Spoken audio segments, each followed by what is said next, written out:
రాయ్పూర్ గ్రామానికి చెందిన ఎత్తునోళ్ల సాయవ్వ ఇటీవలే మరణించడంతో ఆమె పేరుపై ఉన్న 22 గుంటల భూమిని వారసులకు తెలవకుండా ఆమె కుమారుడు ఎత్తునోళ్ల అబ్బయ్య అధికారులతో కలిసి అక్రమంగా పట్టా చేసుకున్నాడని, తమకు న్యాయం చేయాలని సాయవ్వ కూతుళ్లు మల్లవ్వ, గంగామణి, గోదావరి రుద్రూర్ తహసీల్దార్ కార్యాలయం ఎదుట గ్రామస్తులతో కలిసి ఆందోళన చేపట్టారు.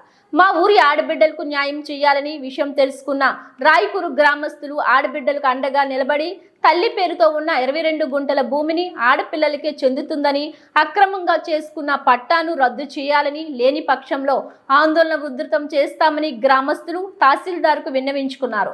ఎలాంటి నిబంధనలు పాటించకుండా అక్రమంగా పట్టా చేసిన తహసీల్దార్పై అధికారులకు ఫిర్యాదు చేస్తామని వారు ఈ సందర్భంగా తెలియజేస్తారు. ఈ కార్యక్రమంలో గోవిందరావు పటేల్, అనిల్ పటేల్, లక్ష్మణ్ రావు తదితరులు ఉన్నారు. మా అమ్మ వాళ్ళ ఊరు రాయ్పూర్. మా అమ్మ నాన్నది 7 ఎకరాలు ఉన్నది.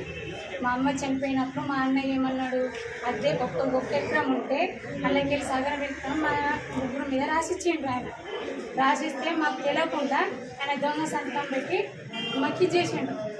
మాకు ఎవరు లేరు, అక్క చెల్లెలు లేరు, అన్న తమ్ముళ్ళు లేరు, ఎవరు లేరు, ఒక్కడే నేను అని రిజిస్టర్ చేసుకున్నాడు అతను మా అన్నయ్య. మేము ఎంఆర్ఓ దగ్గరికి వచ్చినాము. వస్తే అయిపోయిందమ్మా, రిజిస్టర్ అయిపోయింది, ఆయన ఎవరు లేరు అని చెప్పింది. అయితే నేను రిజిస్టర్ చేసినాను ఆయన అంటున్నాడు. మేము ఏం చేయాలి, మాకు ఏం న్యాయం చేస్తారేమో మీరు వినండి కదా. వారం రోజులు మీకు టైం ఇస్తాం సార్. మళ్ళా సోమవారం మేము వస్తాం. వారికి పిలిచి ఆ రిజిస్ట్రేషన్ మీరు రిటర్న్ చేస్తారా చెయ్యండి, లేకపోతే మళ్ళా వారం